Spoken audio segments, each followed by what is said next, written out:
If Captain Rex walked into this gym and he wanted to get fit for the Republic, this is the workout that I would build for him.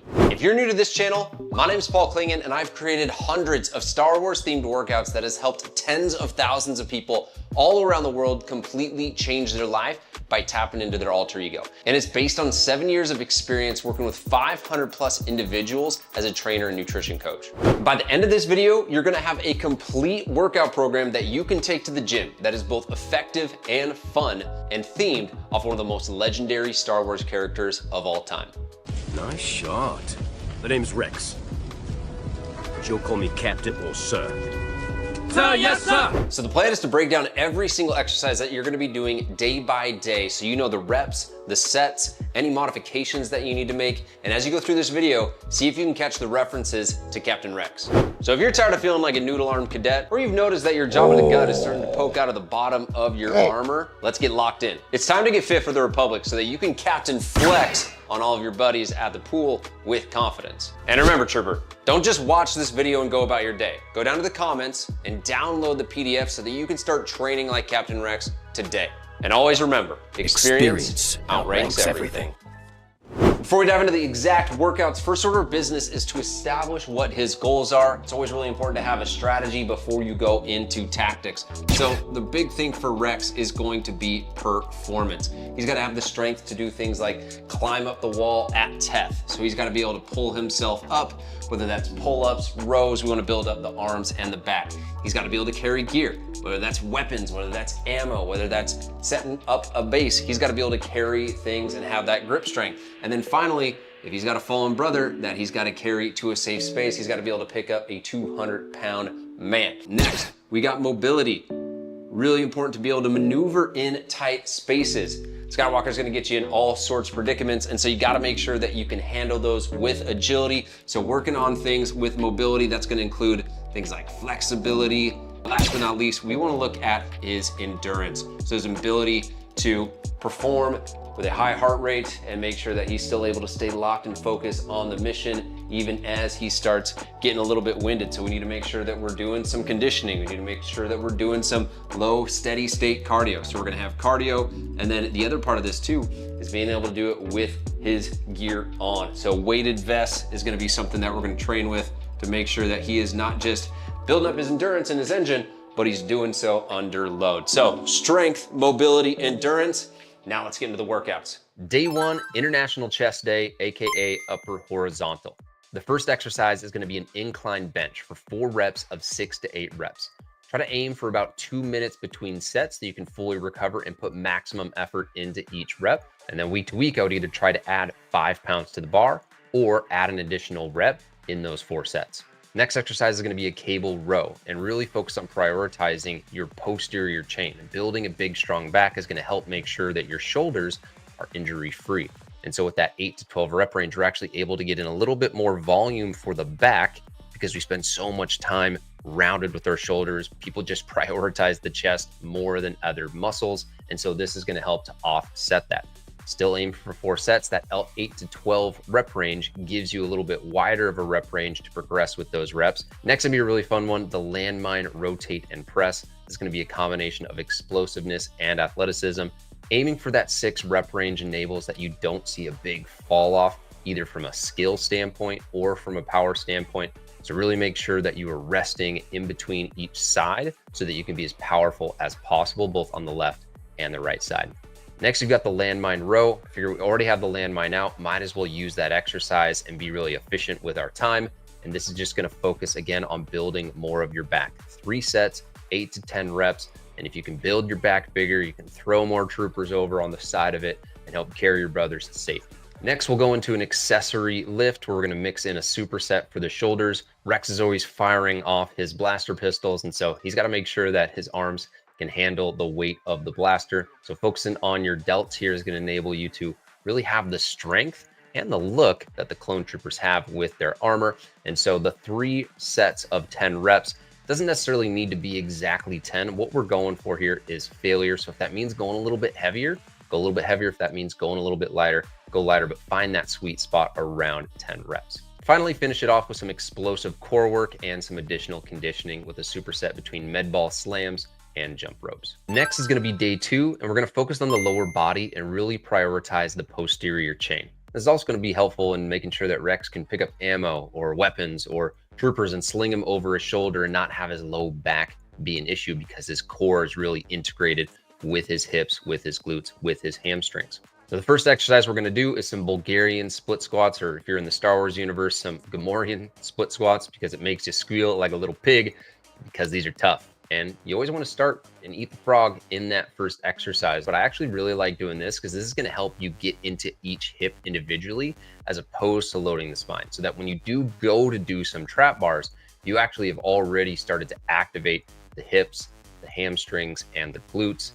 Bulgarian split squats are one of the best ways to really develop that posterior chain. Just make sure that whether you're using dumbbells or kettlebells, you rest in between each side so that your grip doesn't become the rate limiter and that you're actually able to get to fatigue in the legs as opposed to your grip or your cardio just going through the roof. 4 sets of 8 to 10 reps is gonna smoke you, but it's gonna make sure that you're getting a ton of volume for that posterior chain and really making sure that you're as athletic as possible with those lower body lifts. So next we got the trap bar deadlift after the Bulgarian split squat. It's not the end of the world if you did this before, but I, again, really like doing this because it's going to get the tension and the muscles and the hamstrings, the glutes, the hips all really working so that when you go to this, you already feel that you've activated and have that neural connection with those muscles, because so many people struggle with feeling this in the lower back. So making sure that you're feeling this in the right muscles is going to be key. It's going to work on improving your grip strength. It's going to work on improving your core strength. It's going to work on improving leg drive and power. That 5 rep range is going to be roughly 87% of your 1 rep max. So whether you're getting 5 reps or 4 reps, really just try and make sure that you're getting as close to failure as possible. And if you notice that you're just getting a ton of fatigue, and only getting in 2-3 reps, then yeah, definitely back off. But that's really where I would start from a rep standpoint. Next, we've got cyclist squats. So this is going to be the first time where we're targeting the quad specifically. And the thing that I really like with this, especially if you can elevate your heels, is that it allows a really full range of motion with the knee joint. And when we're working on improving mobility, we want to make sure that those knees are taking a full range of motion. So 3 sets of 15 reps. Again, the 15 reps could be 12, could be 16, but the big thing here is that you want to focus on getting a full range of motion. So if that means going a little bit lighter or even going body weight initially until you can do this pain-free, always think about, all right, what can I do pain-free and then add weight on? Next, you're gonna have hamstring curls. So now we're gonna work on the opposite muscle group and work on those hamstrings. This could be seated, could be laying down. It really just depends on what you have access to, but 3 reps of 15 here, and really just try and go as heavy as possible. You really want to make sure that you're controlling the eccentric and then being able to come back full range of motion there. Really just find a tension that enables you to get in a close proximity to failure. It's going to help with the hamstring strength and development. It's going to help with running. It's going to help make sure that you're avoiding injury. Just a really great exercise overall. Then for the last 2 exercises, we've got some core with some weighted sit-ups, 3 by 15. If you can do 15, it's pretty easy. Just make the weight heavier. And then we're going to throw on a weighted vest. This doesn't need to be a weighted vest, but as a member of the 501st, Rex has to train for some stairs. And so being able to climb the stairs and work on your conditioning is a win-win, whether that is stadium stairs, whether that's stairs around your house, whether that is a stair master or stair climber. Just find something 10, 15 minutes that you can wrap up and really just cash in this workout with a little bit of conditioning. All right, so day 3, we've got some yoga and mobility, and there's gonna be a video right here that you can follow along with that is actually a great day for just active recovery. You could also follow the Padawan series right here. Honestly, the big thing here is just have a low impact day. You've gone heavy one day in the upper body, you've gone heavy one day in the lower body. Want to give the nervous system a chance to rest, allow some blood flow, get some stretching, some mobility back so that when we get to day 4 and day 5, you're refreshed and ready to go. All right, now we go into day 4. This is the second upper body day, and this is gonna be upper vertical. So we're pressing and pulling in the vertical plane. So really going overhead with a lot of these exercises. First exercise is gonna be the chin up. So your palms are gonna be facing you, and this has a ton of transference to what Rex was doing on Lola Seyu, to what Rex was doing on Teth, where he's having to pull himself up the mountainside. You're someone that's in the military, you're someone that is wanting to have mastery over your body. Being able to pull up your body weight is one of the best and the most rewarding exercises that you can do. Next exercise is going to be 4 sets of 8 to 10 of the seated shoulder press. So we've pulled in that vertical plane. Now we're going to push in that vertical plane. So this is really helpful in getting your scapula to move in really every single direction. In the upper horizontal day, your scapula is moving around your rib cage horizontally. Now we're sliding up and down the rib cage horizontally. Big key thing here is that if you do feel pain with this, lower that bench at a slight lower incline as opposed to a straight up incline. That'll make it a little bit easier, and then you can get it more vertical as you start to get more pain-free. All right, next is going to be a superset from the pits of Mustafar, but it's for the chest, so it's fun. We're going to go cable chest fly into push-ups. 3 sets of 15 on the cable fly directly into failure on push-ups. This is one of the best ways to blow up your chest and make it so that when the clankers see you coming across the street, they just see a big, giant trooper. Do this, and I think the big thing here is when you're doing those cable flies, really make sure that you are squeezing, almost feel like you're squeezing some raspberries or some blueberries in between your chest. And then when you go into those push-ups, honestly, even if you go down to your knees and start knocking out push-ups, you're still hitting the chest, the triceps, in really close proximity to failure. Then after that, you're gonna go to a half kneeling cable row. This could also be a single arm dumbbell row. What I really like about the half kneeling cable row is that it really allows for you to get a good lat stretch. You can actually get a really good connection driving your elbow to your hip. Try and give yourself a little 5-degree twist as you hit that final last 10% of that rep. That's just gonna help with that contraction a little bit more. A cue that I actually really like here is pretend your really annoying cousin is coming behind you to tickle you, and you're gonna drive your elbow to your hip to block them. Last but not least, to cash it all in, just go find a rowing machine. If you don't have a rowing machine, you could go for a run, 10 to 15 minutes, and then just aim for zone 2. And we don't need to go into heart rate zones, but really it's just something that you can have a nice, easy conversation with as you're doing it, just to finish out this workout. All right, now we're getting into day 5. This is the second lower body workout, and this one's gonna be a little bit more quad dominant. First exercise is gonna be the front squat. And now ideally this is with a barbell or a Smith machine, but this could totally be with a dumbbell or kettlebells, 1 or 2. 4 sets of 6 reps here. If you go too high on these reps, it can run into issues where all of a sudden the back or some other joints are giving out versus your legs.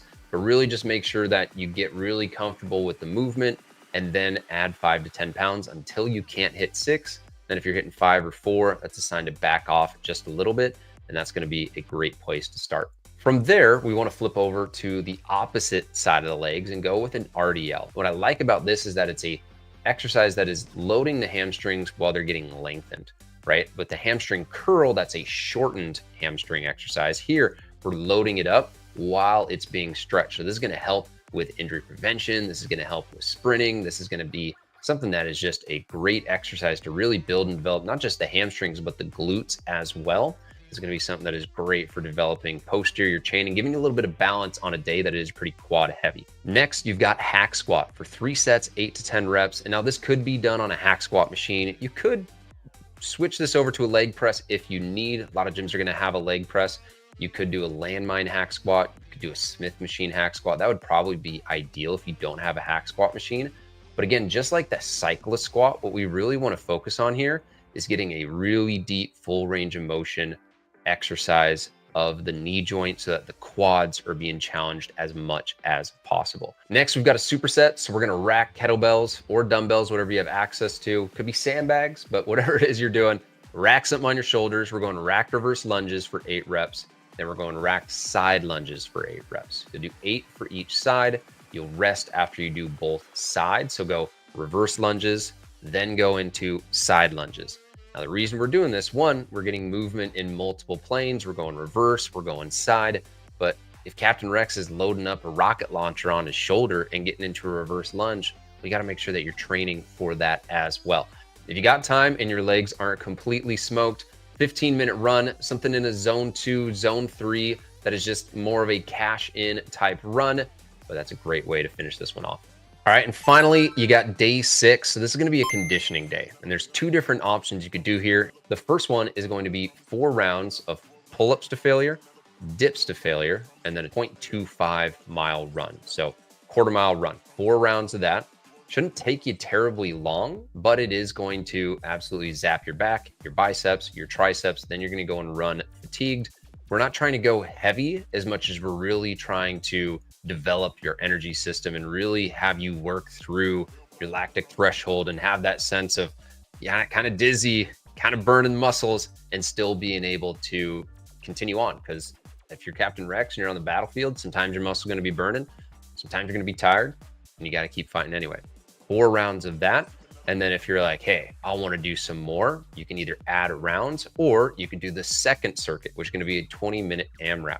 So for this 20-minute AMRAP, you're going to have 4 exercises: kettlebell clean into press for 5 reps. Then you're going to do kettlebell push-ups. Just rest your hands on the kettlebells and do push-ups, 10 to 15 reps there. Then you're going to have kettlebell rows, bent over rows, gorilla rows, 10 to 15 reps there. Then you go through for 20 minutes, rest as needed. And that's really where you're just trying to basically continue to produce energy for those 20 minutes. The weight that you're going to want to start with for the kettlebells, I would find something that you can kettlebell and press with very easily, because that's going to be the one that is going to be the most limiting. That's going to be the hardest one to go heavy with. So now you've got an inside scoop as to how Captain Rex would train, or how I would program Captain Rex's workout. You might be wondering, is this for you? This is going to be a great program for intermediate to advanced lifters. And you can really scale this up or down as well with the weights or the exercises that you're doing. The biggest thing is to keep an eye on your recovery. If your performance isn't improving, it's likely a sign that you aren't sleeping well, that your nutrition isn't where you need it to be, or it's just too much intensity for your body to recover from.